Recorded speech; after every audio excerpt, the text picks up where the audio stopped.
गौरी पुत्र गणेश भगवान की जय। बोलिए श्री रामचंद्र जी महाराज की जय।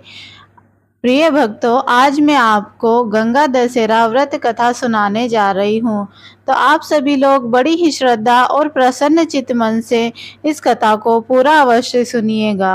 गंगा दशहरा व्रत कथा इस प्रकार है। गंगा दशहरा के दिन माँ गंगा को पृथ्वी पर आगमन का दिन माना जाता है।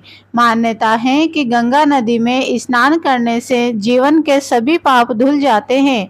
इस वीडियो में गंगा दशहरा के पावन कथा के बारे में जानेंगे। हिंदू धर्म में गंगा नदी को पवित्र नदी के रूप में माना जाता है।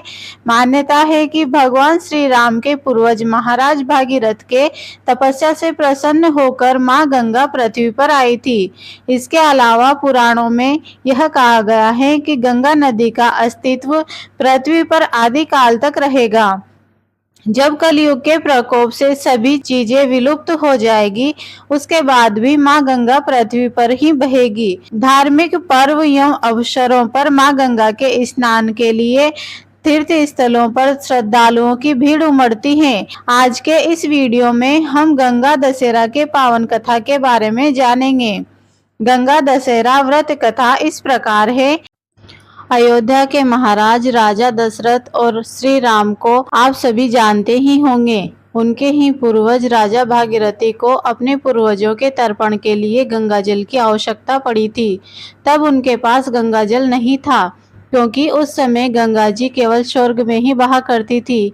यह जानकर राजा भागीरथी को बहुत दुख हुआ और माँ गंगा को पृथ्वी पर बुलाने के लिए तपस्या करने के लिए चले गए।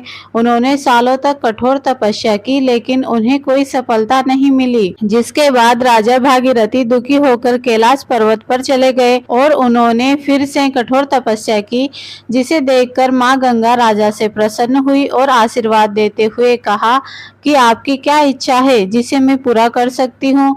माँ गंगा को अपने सामने देखकर राजा बहुत खुश हुए और उन्हें धरती पर आने के लिए आग्रह किया। भागीरथी के आग्रह को सुनकर माँ गंगा राजा के साथ धरती पर आने के लिए राजी हो गई, लेकिन इसमें भी राजा के सामने एक बड़ी समस्या यह हुई। माँ गंगा का प्रवाह बहुत तेज था। अगर वह धरती पर बहती तो आधी पृथ्वी उनके वेग से ही बह जाती। राजा की इस समस्या का समाधान कोई और नहीं कर सकता था, केवल महादेव ही कर सकते थे। ऐसे में राजा भागीरथ ने भगवान शिव की तपस्या करनी प्रारंभ की। भागीरथी कभी निर्जल तपस्या करते थे तो कभी पैर के अंगूठे पर। राजा की कठोर तपस्या से भगवान शिव बहुत प्रसन्न हुए और राजा के सामने प्रकट हुए और राजा से आशीर्वाद मांगने के लिए कहा। तब राजा ने भगवान शिव से निवेदन किया कि आप माँ गंगा के वेग को अपनी जटा में बांध लें।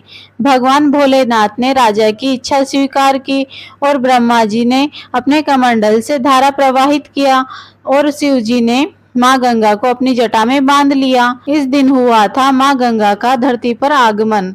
करीब 30 से 20 दिनों तक माँ गंगा शिव जी की जटा में बंधी हुई रही। फिर ज्येष्ठ मास के शुक्ल पक्ष की 10वीं तिथि को शिव जी ने अपनी जटा को खोला और माँ गंगा से धरती पर जाने के लिए कहा। राजा ने माँ गंगा के पृथ्वी पर आने के लिए हिमालय की पहाड़ियों के बीच में से रास्ता बनवाया और माँ गंगा को धरती पर आने के लिए निवेदन किया। जब माँ गंगा धरती पर आई तब राजा ने उनके जल से अपने पूर्वजों का तर्पण किया। जिस दिन माँ गंगा धरती पर आई थी उस दिन ज्येष्ठ मास के शुक्ल पक्ष की 10वीं तिथि पड़ी थी, जिस बाद से इस तिथि को गंगा दशहरा के पर्व के रूप में मनाया जाता है। गंगा दशहरा को माँ गंगा के धरती पर आगमन के उत्सव के रूप में मनाया जाता है। ये रही माँ गंगा के आगमन की कथा। आगे आगमन को ही उत्सव के रूप में मनाया जाता है। उम्मीद है आपको गंगा दशहरा की यह कथा जरूर पसंद आई होगी। अगर पसंद आई है तो वीडियो को लाइक करें, चैनल को सब्सक्राइब करें। कमेंट बॉक्स में जय गंगा मैया लिखना बिल्कुल भी ना भूलें। जय गंगा मैया, हर हर महादेव।